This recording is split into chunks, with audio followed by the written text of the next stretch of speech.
नमस्कार मंडळी, आज आपण आपल्या आवडमध्ये महाराष्ट्राचं लाडकं व्यक्तिमत्व आदरणीय कैलासवासी दादा कोंडके यांच्या एकटा जीव सदाशिव या 1972 सालच्या धमाल चित्रपटातील एका गाण्याचा परामर्श घेणार आहोत.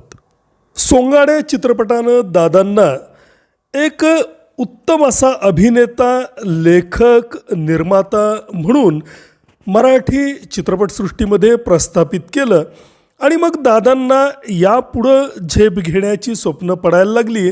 त्यातूनच मग वसंत सबनीसांचं कथानक असलेल्या एकटा जीव सदाशिव या भन्नाट अशा मेंढपाळाच्या जीवनावरचं कथानक असलेल्या रसरशीत मराठमोळ्या चित्रपटाची त्यांनी निर्मिती केली. सोंगाड्याप्रमाणेच याही चित्रपटामध्ये त्यांनी काही गाणी लिहिली आणि त्यापैकीच एक गाणं म्हणजे काल रातीला सपान पडलं.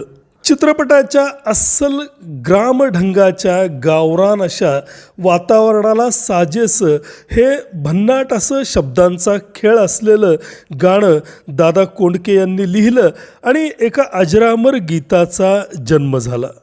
हे गाणं म्हणजे एक अफलातून संवाद आहे प्रियकर आणि प्रेयसीचा. अर्थात हे प्रियकर आणि प्रेयसी हे शहरी भागातले नाहीत तर ग्रामीण भागातले आहेत, अस्सल गावरान आहेत. त्यामुळे यांचं बोलणं, हा संवाद हा एक प्रकारे भन्नाट अशा हसऱ्या खेळकर अस्सल गावरान प्रेमाचा संवाद आहे, आविष्कार आहे. उच्चभ्रू सुशिक्षित असा चौकटबद्ध आचारसंहितेच्या शब्दसंहितेच्या चौकटीतला हा संवाद नाही आहे, तर मराठमोळ्या खडकाळ रांगड्या अशा महाराष्ट्राच्या मराठी मातीतला हा संवाद आहे. संगीतकार रामभाऊ म्हणजेच राम कदम यांनी अफलातून असं तितकंच मराठमोळं भन्नाट ठेका असलेलं संगीत या गाण्याला दिलेलं आहे आणि तितक्याच जोशामध्ये लाडके गायक जयवंत कुलकर्णीजी यांनी आणि उषा मंगेशकर यांनी हे गाणं गायलेलं आहे. जयवंत कुलकर्णी हे बराच काळ म्हणजे अगदी सोंगाड्यापासून दादांचा आवाज म्हणून प्रसिद्धीला आले. अतिशय दणदणीत खणखणीत असा त्यांचा आवाज आणि गाण्याची ढंगदार स्टाईल यामुळं दादांचा अतिशय जुळता आवाज ते बनले. दुर्दैवानं हा दादांचा आवाज म्हणजे जयवंत कुलकर्णी 2-3 चित्रपटांच्या पुढं कायमचा राहिला नाही. त्यांच्या जागी नंतर महेंद्र कपूरजी आले. काही असो, पण जोपर्यंत जयवंत कुलकर्णी दादांच्या चित्रपटाचा भाग होते तोपर्यंत एक अतिशय धमाल असा अस्सल दादांचा आवाज ते वाटले. स्वप्नामधला प्रियकर प्रेयसीचा संवाद दाखवणारं हे गाणं दादांना पडलेल्या स्वप्नाच्या माध्यमातूनच रुपेरी पडद्यावर येतं आणि भन्नाट अशा या गाण्याचा प्रवास सुरू होतो. गाण्याच्या सुरुवातीलाच रामभाऊंनी अशा काही सुरेल तारा छेडल्यात की क्या बात है. इथूनच हे गाणं काळजामध्ये शिरायला सुरुवात होते. नायिका नायकाला म्हणते, काल रातीला सपान पडलं, सपनात आला तुम्ही न बाई मी बडबडले, अन गालावरती खुणा बघूनी आई म्हणाली काय घडले. आता सांगू कशी, बोलू कशी, नाव कुणाचं घेऊ कशी मी. अगदी छोट्या छोट्या वाक्यांच्या साहाय्यानं दादांनी हे कडवं बनवलंय. नायिकेला स्वप्न पडलेलं आहे आणि स्वप्नात अर्थातच तिचा प्रियतम म्हणजे दादा आलेले आहेत. आता दादा स्वप्नात जाणार तेव्हा काय ते असे तसे जाणार नाहीत, काही ना काही गडबड करणार आणि मग त्या गडबडीनं आपली नायिका उषा चव्हाण काहीतरी झोपेमध्ये बडबडली आहे आणि ते बडबडणं कदाचित नायिकेच्या आईच्या कानावर गेलेलं आहे. त्यात पुन्हा गालावरती खुणा आलेल्या आहेत म्हणजे गाल लालेलाल झालेले आहेत, कदाचित लाजेनं असतील. दादा आता चावटपणा करायला लागल्यावर गाल लाल होणारच. दादांचे चित्रपट बघताना थिएटरमध्ये बसलेल्या महिला वर्गाच्या गालावरती लालिमा येत होता. हिरोईनच्या तर येणारच येणार. आणि मग उषा चव्हाणांच्या गालावरती हा लालिमा बघून आईला सगळं कळलेलं आहे आणि तिने विचारलं, बाई काय झालं, गाल एवढे लाल का झालेत, गालावरती गुलाब का उमललेत. आता उषा चव्हाणांची अवस्था विचित्र झाली. आता सांगायचं कसं, काय घडलंय. दादासारखा माणूस स्वप्नामध्ये जवळ आल्यानंतर जे काही घडलं ते सांगण्यासारखं असेल का, आणि मग सांगायचं कसं, हे बोलायचं कसं, आणि कुणाचं म्हणून नाव घ्यायचं की बाबा दादा स्वप्नामध्ये आले होते आणि त्यांनी असा असा चावटपणा केला. आता यावर दादा उत्तर देतात, तू माझी मंजुळा गोड तुझा गळा दुरून ग पाहू नको, रंगानं तू गोरी ग दिसतेस पोरी जवळ ये लाजू नको. मुळातच दादांची ही प्रेयसी उषा चव्हाण मंजुळा आहे, म्हणजे गोड गळ्याची आहे, मंजुळ गळ्याची आहे, त्यात पुन्हा ती रंगानं गोरी आहे. नावातच मंजुळपणा, त्यात गोड गळा आणि पुन्हा वर गोरीपान, म्हणजे दुधात साखर, वेलदोडे, इलायची, केशर, हा सगळंच आहे. मग आता दूर कसं राहू वाटणार अशा या नायिकेपासून, म्हणून ते म्हणतात ये लवकर जवळ ये, आता लाजायचं काही कारण नाही. माझ्यासारखा म्हणजे दादांसारखा हरहुन्नरी जोडीदार तुला भेटलेला आहे, हजरजबाबी जोडीदार संगतीला असताना आता लाजतेस कशाला, ये जवळ ये, लाजू नको. आता स्वप्नात पुढं काय काय घडलं ते बघूयात. धरला माझा हात तुम्ही अन मी ओरडले पुरे करा बाई सपनामंदी. आता नक्की काय पुरं करायचं हे दादांनी गुपित ठेवलंय त्यांच्या स्वभावाप्रमाणे.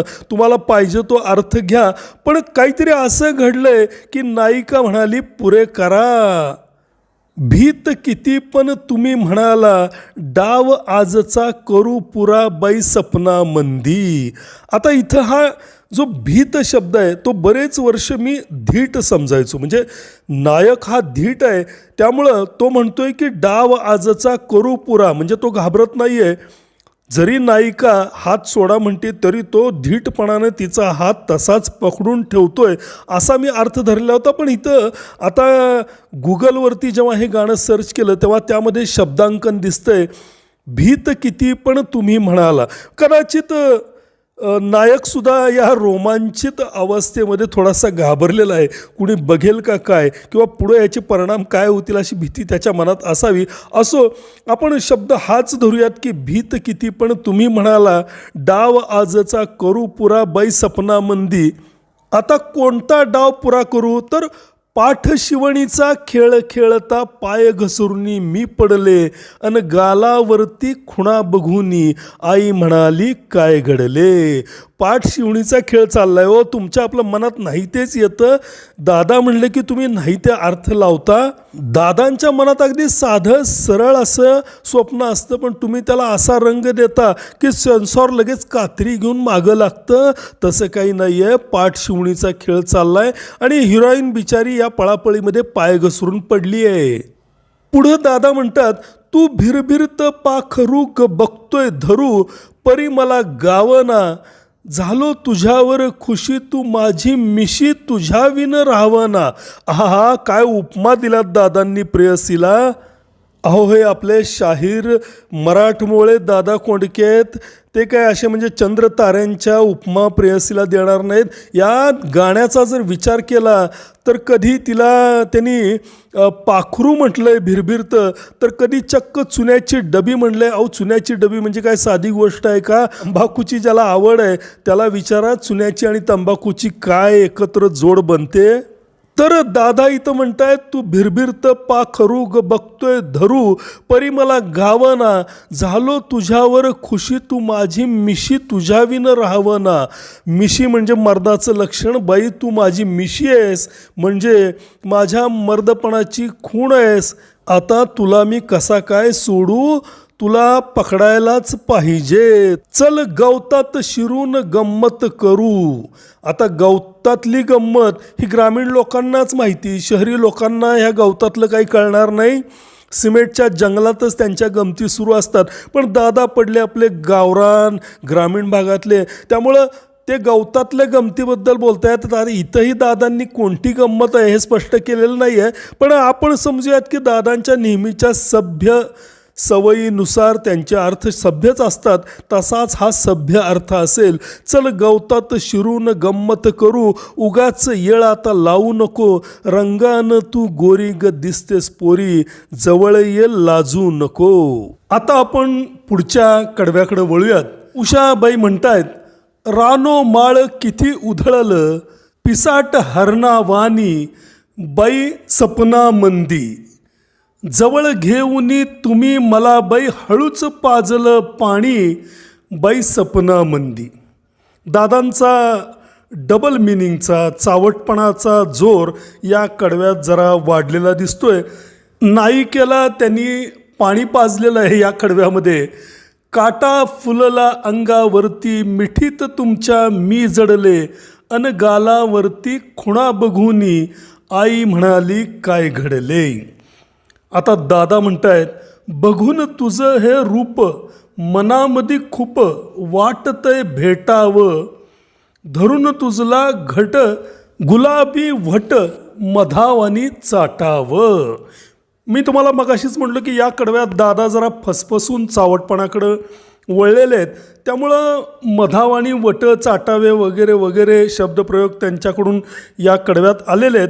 पुढं ते म्हणतात, लाडकी छबी ही चुन्याची डबी, ही उन्हात उभी अशी राहू नको.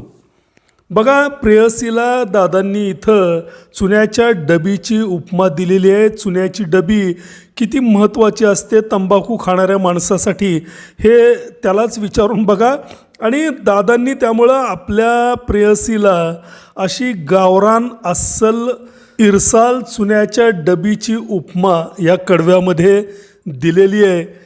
लाडकी छबी ही चुन्याची डबी, ही उन्हात उभी अशी राहू नको, रंगानं तू गोरी ग दिसतेस पोरी जवळ ये लाजू नको. आता गाण्याचा शेवटचा संवाद सुरू होतोय. दाट वनामध्ये गाठून मजला, तुम्ही विचारलं काही अहो सपना मंदी.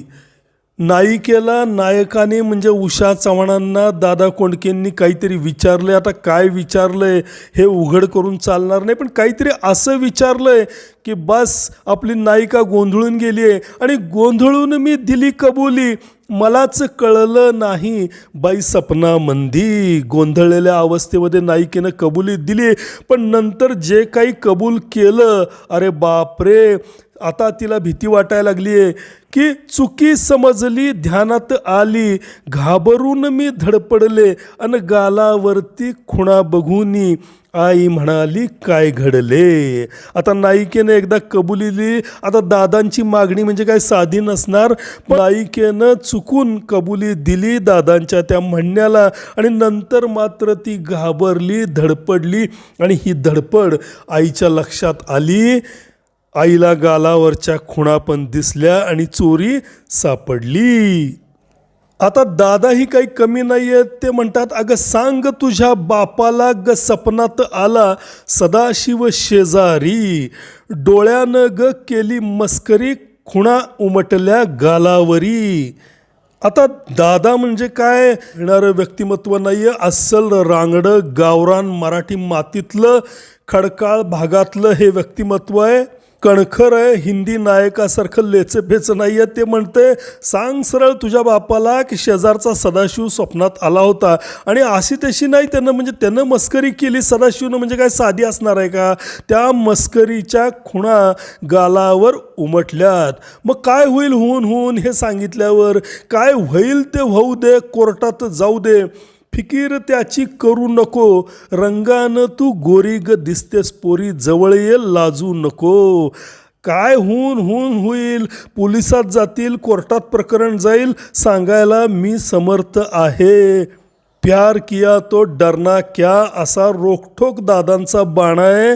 तर आज आपल्या आवडमध्ये आपण 1972च्या एकटा जीव सदाशिव या शाहीर दादा कोंडके यांच्या धमाल मराठमोळ्या चित्रपटातील काल रातीला सपान पडलं या गाण्याचा परामर्श घेतला. आता इथंच थांबतोय. यानंतर पुन्हा एकदा भेटूयात एखाद्या नवीन छान अशा मराठमोळ्या गीतासह. तोपर्यंत राम राम.